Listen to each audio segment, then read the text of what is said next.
Мы переходим к самой моей, ну, такой волнительной и интересной теме — темная сторона визуализации.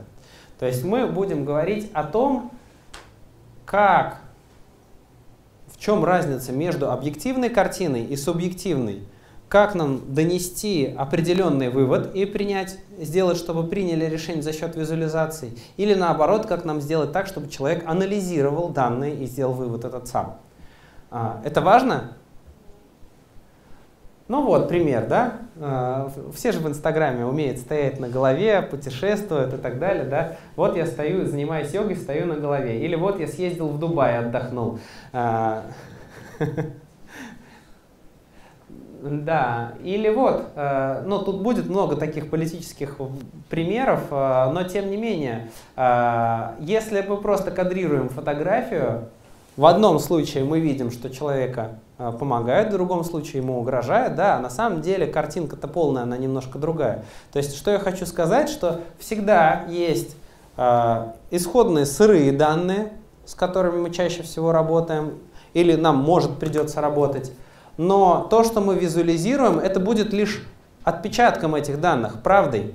И в том и в другом случае правдой, но можно этот отпечаток сделать одной формой, можно донести другой вывод с одними и теми же данными. Вы скажете, да ну, странная вещь. Я давал своим дизайнерам задачу сделать из одних и тех же наборов данных, донести два противоположных вывода с инфографикой. Я покажу несколько примеров, как это происходит. Но что нужно понять, что если мы говорим про манипуляции в инфографике, манипуляция — это воздействие с целью причинить вред кому-нибудь, да? Ну, скрытое воздействие. С другой стороны, управление — это когда мы либо открыто воздействуем, но тем не менее не для того, чтобы причинять вред, а для того, чтобы причинить пользу и той, и другой стороне. И вот это то, к чему я вас хочу подвести, и чтобы вы об этом тоже подумали и задумались, когда то, что вы делаете, приносит пользу, а когда оно не приносит пользу. И, естественно, я призываю вас быть на светлой стороне силы, да, и вот те знания, которые у вас есть, как управлять вниманием, использовать именно для того, чтобы приносить пользу. Так вот, виды неправды, что бывает, когда мы неправду совсем делаем. Первое. Когда у нас визуальная часть совсем не совпадает с данными. Вот пример. Удивительно, да? Круговая диаграмма, которая в сумме должна быть 100%, здесь 104 и 26, одни реально больше, чем все другие. Ну ладно, глупая история бывает. Прямой эфир, Россия-24, посмотрите внимательно. По графикам что-то видно, но по цифрам видно совсем другое. 80% и 9% больше, чем 95%. Да, может быть, они просто забыли поменять цифры. Может быть, графики, но вывод мы свой уже сделали, когда посмотрели на это сами. То же самое мы видели вот тут. Следующее бывает полуправда. То есть, если мы неправильно выбрали графики или что-то сделали, то тогда мы донесли не тот вывод. Следующее полуправда, когда у нас есть неправильная работа с графиком. Что-то там магия происходит с куском слайда, но тем не менее. Когда вот мы так выбираем график, и если нам нужно сделать акцент на этой секции, окей, давайте делать ее трехмерной и ближе к нам. Если нам нужно задвинуть еще двух конкурентов туда. Но тем не менее, если нам нужна объективная картина, есть не круговые диаграммы, есть еще и другие способы, чтобы объективно что-то донести. Вот еще один пример. Посмотрите сюда на график. Это самые несчастливые страны мира. И вот здесь там список. На список не обращайте внимания. Я вас сейчас попрошу, чисто визуально скажите, какой кружок самый несчастливый? Самый внешний и второй. А второй изнутри? Тоже похоже, что они сильно несчастливые. Вот. Оказывается, для того, чтобы донести эту мысль, они цветами показали, какие несчастливые, а какие счастливые. Но замеряли по голубому. А акцент мы сделали визуальный на красном. Просто потому что красное опасное, мы его воспринимаем в первую очередь. Оранжевое тоже мы воспринимаем, а голубое мы вообще не заметили. Мы игнорируем его. То же самое и с вашими цветами. Финансисты знают, кто финансисты здесь или связаны с финансами. Да, зеленое все хорошо, красное все плохо. Вот этого просто никогда не, из нас не выбить, да, потому что мы точно знаем. И если, не дай бог, будет зеленым, что плохо, все, мир не прав, все сломалось. Даже если у нас корпоративные цвета, неважно. И, кстати, даже я видел в некоторых брендбуках, корпоративных цветах, несмотря на то, что можно использовать там только два цвета, вот у Ernst & Young у них был такой, у них только желтый и серый. Но можно использовать красный и зеленый, если мы показываем финансовые какие-то показатели. Просто этот порядок, паттерн действий, их никуда не здесь. А здесь оказывается по голубому. Да и по голубому сложно сравнить. Смотрите, самый последний и второй, они практически одинаковые. Да? Оказывается, дизайнер подумал, а давайте-ка я возьму и сделаю, что угол наклона этой линии будет обозначать, сколько на самом деле. Но мы-то оцениваем по площади, нам плевать на угол наклона. Мы видим много, и значит много. Мы оцениваем все это достаточно просто, быстро. Нам не нужно вдумываться. И в итоге получается, что мудреный график доносит совершенно не тот вывод. Понятно, да? Не используйте мудреные графики. Вывод этого слайда. Делайте проще. Вот еще один пример. Назовем это оливкового цвета карта, которая показывает какое-то распределение в регионах. Что можно из нее понять? Везде всего примерно одинаково. Есть место, где чуть-чуть больше, и есть место, где чуть-чуть меньше. Так, да? Вот. Но тем не менее, объективно сказать, что где-то у нас ахтунг, а где-то у нас хорошо, сложно. Может быть, и задача была такая, донести информацию, что у нас покрытие по всей стране. Возможно, все промежуточные это по одному магазину, а здесь их там 200, например, да? Такое же может быть, но если задача была показать, что у нас покрытие везде, а вот там, где беленькое, там 0. Вот. Но тем не менее, ощущение, что мы везде. Задача, какой у нас идеальный конечный результат, какой вывод мы хотим донести. Двигаемся дальше. Тут правильная работа с графиками. Вот классный пример. Написано, да, продажи падают, и вот тут график, и посещаемость на сайте, видимо, растет. И парень спрашивает, что такая смурная? Завтра отчет перед инвесторами, обрадовать их нечем. И тут появляется гениальное решение. Он говорит, я работал в продажах, и это меня научило нескольким хитростям. Дай-ка попробую. Посмотрите. Посещаемость скакнула вверх, и динамика объема продаж. Графики те же, данные те же, но выводы совершенно разные. Вы видите это, да? Вы видите то же самое, что и я? Да, он не приврал, посещаемость скачнула вверх. Он просто взял, сжал это все. А динамику объема продаж поставила в перспективе. И визуально нам это, и причем линия красная стала, яркая. Мы не обращаем внимания на сетку. Мы видим саму линию, и нам кажется, что, нормально, в общем. И он не написал, что динамика объема продаж падает словами. Да? Вывод, мы верим выводу, понимаете? Вот что происходит. А здесь написано, продажи падают, посещаемость растет. Мы верим выводу и тому, что есть график. Нам все равно, что там. Двигаемся дальше. Вот пример не свежий, но очень и очень показательный. Посмотрите. Какое ощущение у вас складывается, когда вы видите про потребление баррелей пива в год? Вот с 70 по 78. Насколько увеличилось? В разы, да? Кто сказал? В 100 раз, да, в 10 раз, так далее. Вот. А по нижнему графику что вы можете сказать? Какое ощущение у вас он вызывает? Падает. Но уверенно падает. Или уверенно идет вперед? Как корабль какой-то, похоже, да? Да, не знаю, как они догадались до этого корабля, там еще вот этот вот росчерк, он тоже туда уходит, такой динамичный логотип поставили. Тем не менее, давайте попробуем вот эти графики изобразить, как они на самом деле есть. Не то чтобы я изображу, но вот я покажу, что на самом деле. Удивительно, с 1970 по 1978 потребление пива практически еле-еле растет стабильно. Не в 10 раз, как здесь. Мы видим картинку в объеме, нам не важна высота вот этой штуки, мы видим бочки, мы видим, что вот эта последняя бочка по объему в 100 раз больше, чем эта. Мы не видим это график. Дизайнер вроде бы не приврал, да, но вывод донес уже совершенно другой. А вот со вторым графиком, если мы на него посмотрим, мы видим, что последние два периода сильное падение в несколько раз, просто потеряли на растущем, как мне сказали ребята, говорит, на растущем рынке потеряли долю в 2 раза. такую компанию уже не хочется инвестировать, а в эту, в принципе, можно. Двигаемся дальше. Вот еще один пример. Написано график продаж айфона. Где здесь манипуляция? Сейчас. Пускай остальные. Да, кумулятивные. Кумулятивные продажи. Может ли этот график хоть когда-нибудь упасть? Нет. Создается ли ощущение, что это парабола, которая еще скачнет вверх? Да. А если мы присмотримся к последнему периоду, она спускается. Там сильно упали продажи. Удивительная вещь, что все правильно, честно, математически, им даже написано кумулятивные продажи айфонов. Но мы считываем только то, что хотим, и то, что сказал спикер. Смотрите на динамику продаж айфонов. Она растет. Мы видим график и доверяем выводу. Смотря какая у нас задача, мы можем донести тот или иной вывод. Понятно, да? А если бы они еще кумулятивный iPhone Sale составили, а кумулятивный поставили где-нибудь мелко, тогда вообще никто бы даже не догадался, что происходит.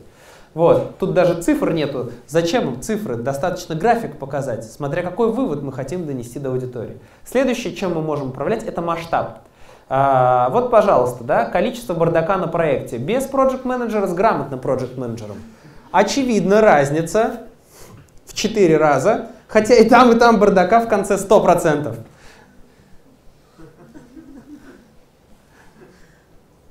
Проекты, я вижу, всегда фоткают эту схему для себя, показать руководству. И да, мы просто изменили масштаб, но картинка совершенно другая. Нам видно, что, очевидно, стало лучше. Вот еще один пример. Вот это вот, допустим, доходы... нет, это количество американцев. Это могут быть доходы компании. Мы видим, что в принципе ничего не растет и стабильно. В зависимости от того, что нам нужно показать. Нам нужно показать стабильность или нам нужно показать динамику, что все растет хорошо. И там мы не врем, мы честно говорим, что можно так, но фокус внимания мы смещаем с одного на другое. Если нам нужно показать, что вот у нас стабильно растет вот такой вот прирост, мы фокусируем внимание человека на сам прирост, а не на то, что у нас ничего не изменяется уже много-много лет. И тут вопрос вам, а что на самом деле вы делаете? Да? Вы сейчас в вашем отчете показываете объективную картину или вы пытаетесь донести вывод? А правильный ли вывод вы хотите донести до вашего, не знаю, либо руководителя, подрядчика, инвестора, кого угодно? И тут уже вопрос экологии всего этого, да? Где грань? Темная сторона и белая. Кадрирование. Вот еще один пример. Посмотрите на график. Курс доллара стремительно растет. Видно? Очевидно? И красный как раз для финансистов, да. Вот, очевидно, да? Не очень хорошая история. Теперь посмотрим на другой график. Курс доллара стабильно падает. Я вас удивлю, это одни и те же данные. Два графика, которые противоположные выводы показывают, сделаны из одних и тех же данных. Давайте приглядимся. Здесь с 7 августа по 13 августа, здесь с 2016 года по 5 августа. Нам, собственно, не важно, за какой период, нам главное показать вывод. И если так, то да, мы это можем сделать всегда, если у нас есть на то данные. Если вообще нету ничего, чтобы подтверждало, всегда можно найти лишь те точки, которые сделают определенный вывод. Понятно, да? Следующее, множественная интерпретация. Когда вы доносите какие-то графики, и с одной стороны что-то хотели донести, но с другой стороны это можно по-разному интерпретировать. Кто видит смешную картинку здесь? А кто видит обычную картинку какую-то тупенькую? Смотрите, как проходят выходные. Катаешься на велосипеде, едешь за город, встречаешься с друзьями. Зеленый лежишь на диване с ноутом и печеньками, и желтый стираешь, убираешь и готовишь. В принципе, если бы это было время всех выходных, которые прошли у меня, я бы не расстроился. Ничего плохого. Но если это количество людей, которые проводят с тебе так выходные, то тогда, конечно, печально. Да? Не так много катается на велосипеде, как хотелось бы. Из-за того, что здесь нету пояснения, что это такое, можно это интерпретировать по-разному. Вот еще один пример. Какие законы работают, государственные или вселенские законы подлости. А может, тех больше? Просто их больше. Откуда же мы знаем? И тоже непонятно, да? Это как часто работают или что изображено? И тогда, ну, шутка смазалась, такая классная. Следующее. Управление эмоциями. Вот пример. Это опрос, ну, по данным в ЦИОМ, по-моему, ребята рисовали инфографику, как изменилось отношение россиян, уверенность россиян к тем или иным ну, конфликтам, бедствиям и так далее. Да? То есть люди стали меньше бояться международной напряженности, разгула преступности, меньше боятся снижения уровня доходов, затрат и так далее. Мы видим, что зеленая зона, все хорошо. Финансисты на зеленый цвет реагируют отлично. Вот. Даже если бы там были другие цифры и все было бы плохо, но зеленая. Ощущение было бы, что все нормально, ничего переживать. Другая история. Те же самые данные привели нам к совершенно противоположному выводу, что неуверенность россиян растет. Международная напряженность и конфликты до 21% вырос какой-то этот показатель. Вы видите, почти те же показатели. Просто в одном случае мы убрали те, которые нам не нужны, и оставили периоды, которые нас интересуют. В другом случае мы оставили другие периоды, которые нас интересуют, и поставили только то, что нам нужно, и сделали все красным. И уже совершенно другой вывод мы доносим за счет одной и той же инфографики из одних и тех же данных. Поэтому, когда я увижу где-нибудь данные или корреляции, или инфографики, мне сразу очень интересно посмотреть на исходные данные. И сразу хочется посмотреть, и сразу я задаюсь вопросом, а почему именно эти данные редактор выбрал, там, не знаю, в новостях или где-нибудь для того, чтобы сказать мне, какой вывод мне пытаются донести и, возможно, навязать с этими данными. Возможно, это не объективная картина. Вот еще один пример, и тут вообще просто будут бомбические примеры, смотрите, и я уверен, вам понравится. Корреляция тренд. Это вот то, что пытаются наши руководители найти в отчетах наших, да, когда мы готовим, что, вот это событие связано с этим, надо что-то делать. Бывает такое, да, в отчетах. Вот пример. Посмотрите, греческий долг государственный напрямую связан с количеством пользователей Фейсбука. Прямая корреляция, цифры не врут. Еще один пример. Цены на дом напрямую связаны с тем, как зовут детей Ава. Чем больше цены, видите, там тоже корреляция идет с небольшим опозданием, но понятно, дети-то рождаются чуть позже. Вот где-то 9 месяцев, но тот же самый пик. Цифры не врут. Вот еще один пример. Это вообще моя любимая история. Влияние количества пиратов на глобальное потепление. Смотрите, в 1820 году было 35 тысяч пиратов, в 2000 17 и потепление. А теперь взгляните на шкалы. Особенно вниз.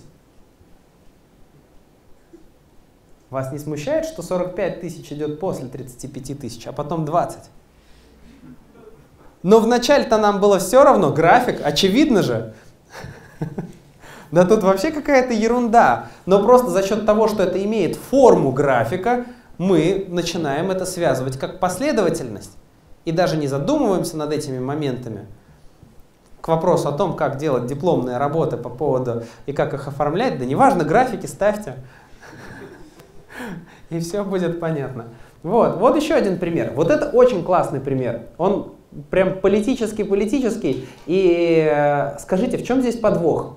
Здесь написано количество иммигрантов и ключевые события в России. В начале Борис Ельцин президент, экономический кризис, количество иммигрантов больше 200 тысяч, по-моему, в год. Потом Путин президент, все спускается. Потом Дмитрий Медведев президент, экономический кризис, тоже иммигрантов немножко. Потом массовые протесты и забастовки. Путин снова президент, украинский кризис, текущий экономический кризис и опять выросли количество иммигрантов. В чем подвох? Когда я увидел это, мне прям очень захотелось посмотреть, а где исходные данные. И я увидел, что именно такие исходные данные есть. В чем подвох?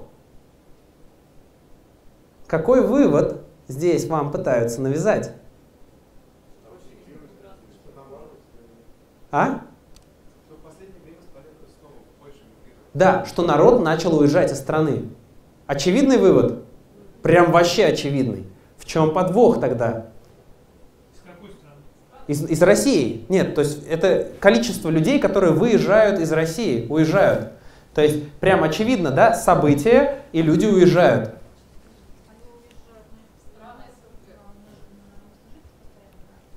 Нет, это правильные цифры. То есть можно и на сайте там, и в ЦИОМ, и где угодно найти, что да, действительно количество иммигрантов такое. Но есть подвох. Именно. Мы видим здесь корреляцию и сразу отвечаем на вопрос «почему?». Это график «почему?». За счет вот этих двух вещей. Внизу написано как бы «почему?». Сразу понятно тогда, кто сделал, по кому заказ и так далее. Потому что им нужно показать это «почему?». И они нашли, как это показать. Но на самом деле, если мы взглянем на цифры объективные, а я залез и нашел, вот общие итоги миграции населения Российской Федерации. Да, в последние годы эмигрировало очень много, в несколько раз больше. Но приехало-то еще больше. Офигеть! Можно было из этого графика сделать противоположный вывод. А если события найти другие? Тогда совершенно другой можно вывод сделать. Сказать, что в нашу страну валом повалили куча людей после того, как кто угодно стал президентом. Да хоть Борис Ельцин. Понимаете? Вот эти вот события, которые здесь, они доносят до нас определенный вывод. Поэтому, когда я слышу на РБК, например, там, по результатам опросов россиян 25% против такого-то законопроекта. Я думаю, охренеть, 75-то за? Но мы-то думаем про этих 25. Так оно и происходит. Понятно? Потрясающие вещи. Осторожней с корреляцией. При Путине на самом деле компьютеры стали в 3 раза быстрее. Ай да молодец! А вот еще один пример. На самом деле все плохо. Падает уровень одобрения президента России. Смотрите, видите, корреляция какая? Вон график пошел. А, нет, хорошо. Смотрите, 82% народ поддерживает, все зелененькое. Мы не логически думаем, ребят. Мы принимаем решения совсем нелогично. Мы это делаем эмоционально. Есть график, значит мы верим. И как вы это будете использовать? Большой вопрос. Есть еще один пример. Прожектор внимания. Вот, пожалуйста, да, россияне боятся потери работы. Мы видим, да, график? Есть тревожное ощущение, что действительно такое происходит. Ну и тут тоже цифры не врут. Но давайте перевернем его. И окажется, что социальное самочувствие россиян улучшается. Мы просто взяли один и тот же индекс и перевернули. Если в этом случае этот индекс был неуверенности в сохранении работы, и там действительно в вопросе 34% людей были не уверены в сохранении своей работы. Мы перевернем и берем остальных 65%. Пожалуйста, социальное самочувствие россиян растет.